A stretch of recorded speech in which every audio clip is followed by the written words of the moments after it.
Welcome to Trial Site News Weekly Roundup. Today we'll be discussing a disturbing news story about the South African Health Products Regulatory Authority, or SAHPRA, which banned ivermectin with criminal liability. Then we'll talk about a boom in demand for Avifavir to treat COVID-19 cases in Russia, which leads to a halt on all exports out of the country. And then finally, UCLA is leading a statewide effort to open up communities at risk for vaccination and treatment. From Trial Site News, I'm Adrian, and the Weekly Roundup starts now.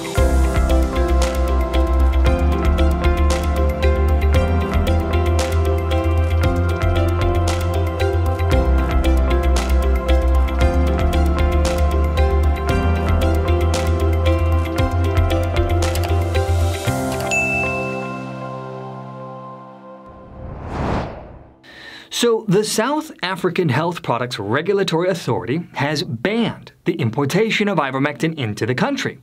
Now, ivermectin has been used to treat people and animals against parasites for decades now. The drug has been hailed as a revolutionary regimen since the 1980s. Since then, billions of people, primarily in the tropics, have been treated, and consequently a well-known safety profile emerged. However, with growing chatter about the benefits of the drug in relation to COVID-19, based on dozens of case series, observational, and randomized controlled studies, Dr. Boitumelo, SAHPRA's chief executive, said that our stance is unambiguous. This drug is not approved by SAHPRA, and any attempt to import it into the country will be dealt with by SAHPRA's Regulatory Compliance Unit in conjunction with law enforcement agencies, such as SAPS and the SIU. Additionally, the regulatory head pointed to a whistleblower contact to the public should anybody be aware of such activity. Given the drug's pervasive use throughout the African continent to fight parasitic infection, this move is strange. The timing comes just when mounting data points to the possible benefits of the drug. Why wouldn't the regulatory head want to at least investigate the findings? Why an outright ban with criminal liability? What are they afraid of? Now, while the World Health Organization did add ivermectin to its pre-qualification unit for the first time, the drug ivermectin has been and is being used throughout equatorial Africa for fighting parasites, as I mentioned, which makes it even less clear why the South African authorities are taking such a draconian stand against this well-known FDA-approved drug. A recent piece in South Africa's Independent Online showcased the ban, which appears to coincide with growing evidence that the drug may have some impact against the novel coronavirus. In fact, the local press there referred to Dr. Pierre Kory and the Frontline COVID-19 Critical Care Alliance's presentation to a U.S. Senate Homeland Security and Governmental Affairs Committee recently, which of course we here on Trial Site News talked about. Now, ivermectin has been shown in a number of studies, from case series to observational and randomized controlled trials, that the drug possesses powerful antiviral and anti-inflammatory agents. Now, despite a growing chorus of voices from prominent doctors and researchers from America to Bangladesh, others in power do not appear to want to hear anything about it. For example, SAHPRA's chief executive even went so far as to declare that, at present, there is no confirmatory clinical evidence available for the use of ivermectin in the management of COVID-19 infections. Now, it should be pointed out that here in the United States, the U.S. National Institutes of Health, or the NIH, is not a big advocate of generic repurposed drug exploration targeting COVID-19, and does suggest that ivermectin should not be used unless it's studied in clinical trials. Even doctors promoting the qualities of ivermectin are on the record that more research is needed. So the question remains, why the wrathful response from South Africa's regulatory head? Why the anger and enmity? Shouldn't there be curiosity among scientists and regulators to conduct research and tests for themselves? Why the extraordinary move to just up and ban the drug, with criminal penalties for anyone that disobeys this edict? And so I ask again, what are they afraid of? Now, we here at Trial Site News will be keeping an eye on this developing story, and of course, we'll keep you posted as soon as we have new information. Russia's Direct Investment Fund, or the RDIF, is an active participant in funding the development of therapies and vaccines for Russia in response to the pandemic. And it recently put a halt on exports of that country's generic version of the antiviral drug favipiravir, known under the trade name Avifavir.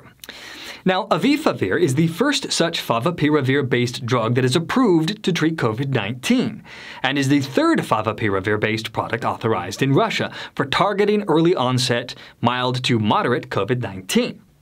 Now, with the upswing in COVID-19 cases driven by the second wave of the pandemic, demand soared for the product, according to the RDIF, and consequently, the Russian financial representative now halts all exports, allowing distribution only within Russia until the manufacturers can ramp up further capacity and surplus product to catch up with the demand.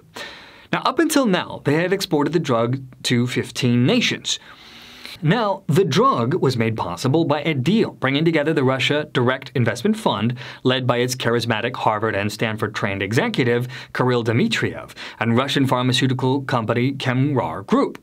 The move was made based on what the sponsor claimed was transparent clinical trials data from a number of studies, and it became the very first favipiravir-based treatment for COVID-19. The Russians reported that the drug's efficacy was evidenced in 408 patients with confirmed coronavirus participating in the studies conducted at 35 medical centers across Russia. The total number of patients rose to 460 by October. Now, 5 months after the Russian move, the original developer of favipiravir, Japan's Fujifilm Toyama Chemical Ltd., reported positive data resulting from a Phase 3 clinical trial. Apparently, the administration of the favipiravir-based group, Avigan, demonstrated shorter time to resolution as compared to a placebo group. Now, interestingly, Fujifilm is struggling to get the Japanese health authorities to approve the drug in the maker's home nation of Japan, even though they submitted their application for market authorization back in October. So back to Russia. As the so-called second wave of the pandemic swept around the world, Russia emerged as the country with the fourth largest number of COVID-19 infections worldwide, which is behind the USA, India, and Brazil, with over 3 million cases and nearly 55,000 dead. Now, this second spike in severity has led to strains on the health system, including hospitals operating near or at capacity, as well as growing imports of various drugs and treatments, which, according to Reuters, has caused growing shortages and tensions across the country, and undoubtedly has led to the intense demand and the most recent halt on exports. Now, according to Mr. Dmitriev, he told Russian television that they had to stop exports to ramp up further product production. Together, RDIF and Kemrar Group formed Kromis, a manufacturing unit to produce Avifavir. And last month in November, Kemrar Group disclosed it would double production to produce 200,000 packs of the drug per month. The supply of the product had to catch up with the demand. Now, for our final story of the episode, we're going to talk about UCLA, which is leading a coalition of 11 academic institutions and their community partners across California, and were afforded the opportunity a couple months ago to develop a statewide, community-engaged approach to addressing COVID-19 among populations that are disproportionately affected by COVID-19. Now, to help bring more research engagement to targeted communities, the group of 11 research centers, again led by UCLA, were granted $4.1 million from the National Institutes of Health for the statewide program. Now, it's known as the COVID-19 California Alliance, Stop COVID-19 California. This is part of a broader NIH Community Engagement Alliance against COVID-19 disparities. This partnership represents a joint effort among 5 UC medical campuses, 2 additional UC campuses, and 4 other leading academic institutions in California. Now, each site within Stop COVID-19 California will rely on locally informed approaches, leveraging the unique partnership networks and insights within each community to address local problems. In Los Angeles, for instance, investigators plan to run in-depth virtual focus groups with multi-ethnic communities to identify barriers and challenges to inclusive vaccine development and vaccination. The lessons learned from these efforts will help identify opportunities for application statewide as well as nationally. Now, the NIH Community Engagement Alliance research teams in 11 states will focus on COVID-19 awareness and education research, especially among Black, Latino, and Indigenous populations, which account for over half of all reported cases in the United States, according to Keith Norris, a professor of medicine and vice chair of the Department of Medicine's Office of Equity, Diversity, and Inclusion in the Geffen School of Medicine. Now, the goal of this effort is to reduce supposed disparities in knowledge of COVID-19 threat, in addition to boost participation representing all Californians, including those that represent those considered traditionally underrepresented populations. So Stop COVID-19 California is closely aligned with translational science centers on 8 of the coalition's campuses that are funded by NIH Clinical and Translational Science Awards, or CTSAs. The CTSAs will provide access to research resources, including biostatistical support and expertise in conducting studies of health disparities and community-partnered research.